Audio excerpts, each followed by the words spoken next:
Well, Indigenous people obviously have a lot of experience with sustainability, a lot of years of it. And so if you look across the country, it turns out that the windiest places in the country are Indian reservations. For those of us who are at Standing Rock, Class 7 wind. You know, one reservation in North Dakota, the Fort Berthold Reservation, has 17,000 times more wind than they could ever use.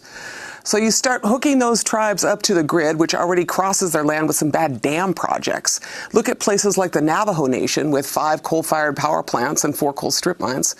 Look at their transition to new solar, for instance, the Kayenta solar project, and you've got kind of like a cornerstone. You know, we could call it energy justice, or we could just call it the enlightened economy.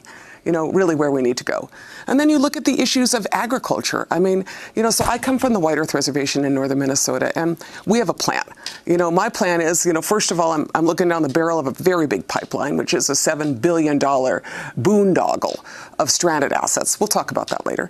But I'm looking down the pipeline, you know, at the barrel of this pipeline, and I'm looking, what could $7 billion do in Minnesota? What could it do to make a new Green Deal? So in my territory, for instance, on the Iron Range, there's a new solar plant that has gone in to make solar photovoltaic panels.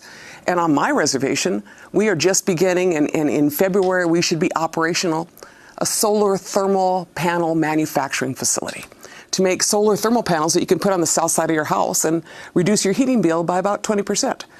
We have, you know, solar going in at 20 kilowatts and 200 kilowatt projects. And then we have this larger vision, which, you know, it's not just renewable energy, it's efficiency. And then it's also local foods and the next economy. Our interest in the next economy, I mean, to be honest with you, Amy, I didn't really like this economy too much. Didn't work out too well for my people. You know, so the next economy has to be something that reaffirms our relationship to the earth and gives us a shot. That, to me, looks like a lot of local food, organic food.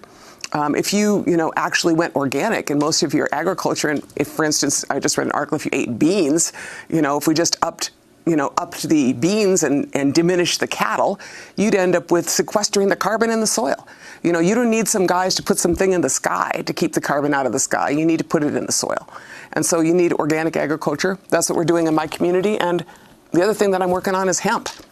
I have, for 3 years, been growing industrial hemp, and what I'm interested in is the next textile economy. This country in the 1980s and the 1990s offshored all of our textile manufacturing to Asia. And we don't produce anything in this country, and I am a hemp grower. Hemp has 3 times the tensile strength of cotton. Hemp doesn't use all the water, like 5,000 gallons of water for a t-shirt and jeans, doesn't use all the chemicals, and in fact, the word canvas comes from cannabis. And so what I want to do is to rebuild the hemp industry in Indian country. And I want us at the table, not on the menu.